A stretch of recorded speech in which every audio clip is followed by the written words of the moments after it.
La candidature annoncée d'Emmanuel Macron. C'était un secret de polichinelle. Désormais, c'est officiel. Information RTL. L'ancien ministre va déclarer sa candidature pour la présidentielle demain matin dans un centre d'apprentissage à Bobigny, en Seine-Saint-Denis. Il va se lancer sur le terrain, pas à la télévision. Et cette annonce fait déjà réagir la classe politique. Voilà les mots prononcés par Marine Le Pen quand Julien Fautra lui a tendu un micro RTL. Pour l'instant, c'est un peu le candidat plexiglas, on voit au travers.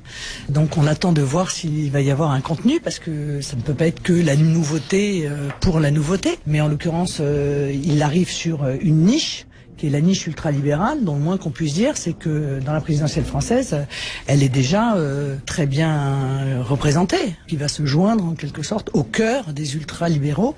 Moi, je ne vois aucun inconvénient, bien entendu, à ce qu'il soit candidat. Je considère que l'élection présidentielle, c'est la rencontre entre une personnalité et le peuple, à savoir maintenant si M. Macron va réussir à trouver le peuple.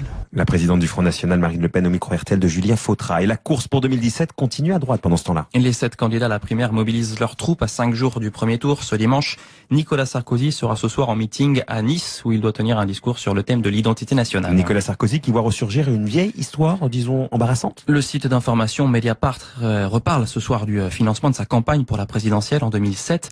L'homme d'affaires Ziad Takieddine affirme dans un entretien qu'il a lui-même remis plusieurs valises remplies d'argent à Nicolas Sarkozy et Claude Guéant.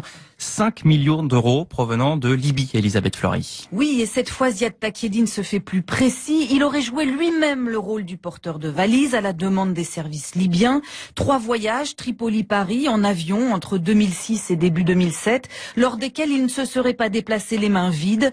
À l'entendre, rien de plus simple. Une valise comme ça s'ouvre comme ça, et l'argent est dedans. J'ai transporté de cette manière un total de 5 millions d'euros pour les échanges de services. À chaque fois, Ziad Takieddine se serait rendu place Beauvau, siège du ministère de l'Intérieur, alors dirigé par Nicolas Sarkozy.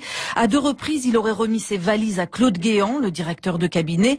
Et pour le 3e dépôt, c'est à Nicolas Sarkozy en personne qu'il aurait eu affaire. Mais cette fois-ci, je suis amené directement au premier étage. Il y a un appartement. À l'entrée, derrière, où vous ouvrez la porte, il y a un petit salon là. Un petit salon dans lequel il aurait déposé sa dernière valise.